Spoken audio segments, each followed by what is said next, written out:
800 years, 37 emperors. The birthplace of both Confucianism and Taoism. Home to the greatest works of bronze and iron. China. This is the Zhou Dynasty.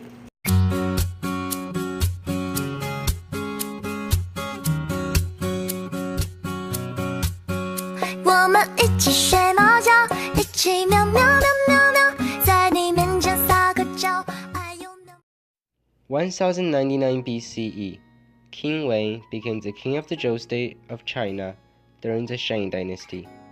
The Shang and the Zhou had a bittersweet relationship of war.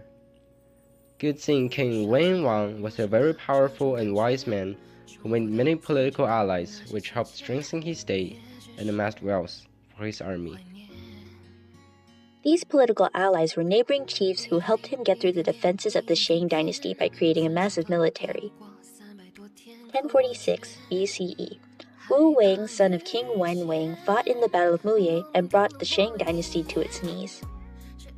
This gave birth to what became known as the Zhou dynasty. The newborn Zhou dynasty consisted of many regional kings. Each fief was controlled by a noble who was related to the king. The nobles owned peasants and slaves that worked on their fields as farmers, a system best known as feudalism. The people of the Zhou dynasty came to be a civilized population who cared more for agriculture rather than invading other dynasties. This agrarian society began to evolve both politically and socially, leading them to becoming an urban mercantile. Agricultural innovations, such as irrigation systems, were developed. Bronze metallurgy became common, allowing for inventions such as the chariot, the first metal coins, and mass production of weaponry.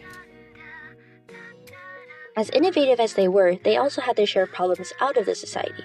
There were the barbarians to the north of the dynasty who could possibly attack at any moment, along with the Sanxingdui civilization in the south. Even with these problems, the society was able to sustain itself. Their commercialized and administrative areas became more secular. The military also watched over the entire population to make sure all peasants followed orders. Everyone kind of wanted to be a leader, though. Now, on to the thought bubble. But I'm not So the Zhou dynasty overthrew the Shang dynasty and became the second empire of China, and it lived to be the longest dynasty of Chinese history. A leading area of philosophy and innovations in science and art. Widespread use of bronze and innovations and improvements in technology helped the population develop and attract more people to immigrate.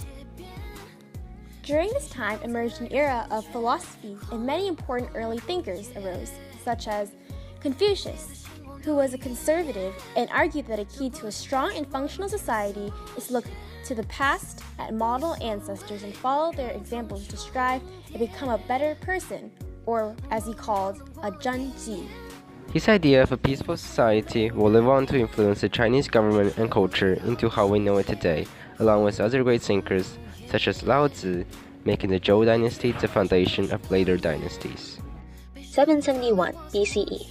Conflicts began to grow between the lords of the lands who all wanted to take the throne as emperor, which led up to the attack of the Zhou capital. Kaboom! Pow! This led the son of the current king, Ping, to flee to Luoyang, who established the new Eastern Zhou dynasty. The new Eastern Zhou dynasty brought a time of peace, but because Eastern Zhou was just starting to settle down, the government was at a low point. This led to the spring and autumn period where the feudal lords began to fight for land. As said earlier in the thought bubble, in 551 BCE, Confucianism, born from the philosophies of Confucius, was founded, and not long after, Taoism, a philosophy by Lao Tzu, followed. These two philosophies countered one another, which led to various conflicts in the government. In 550 BCE, the four major states, Qin, Jin, Chu, and Qi, began to fight one another for the control of the land. In the end, the state of Qi teamed up with the state of Wei, and the Zhou dynasty was defeated. The new ruling dynasty was the Qing dynasty. Womp womp. So kids, what did we learn today? Nothing!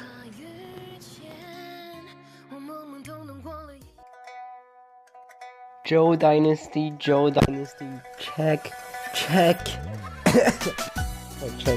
This is with the headset.